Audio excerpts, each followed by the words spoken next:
رسول اللہ نے پوچھ لیا کہ ایک طرف میری ختم نبوت کے پہرے دار تھے، میری ختم نبوت کے چوکیدار تھے، اور ایک طرف ختم نبوت پر ڈاکہ ڈالنے والے قادیانی مرزائی قبیل تھے، تم نے ان کا ساتھ دیا، آج حوض کوثر پر کس پوچھ رہے؟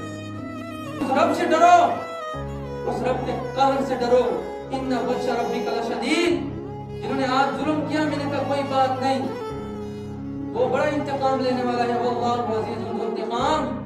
وہ دین کی دشمنوں سے، وہ اسلام کے دشمنوں سے وہ انتقام لے گا، ان کی نسلیں بھی یاد رکھیں گے کہ وہ رب دین اسلام کے خلاف ٹکر لینے والے سے کیسا انتقام لیتا ہے۔ ورنہ کوئی نہیں، موت کی فکر ہی نہیں ہے، قبر کی فکر ہی نہیں ہے، حشر کی فکر ہی نہیں ہے کہ یار ہم نے مرنا بھی ہے، ہم نے قبر میں بھی جانا ہے، ہم نے حساب و کتاب بھی دینا ہے، ہم نے رسول اللہ کے سامنے بھی جانا ہے۔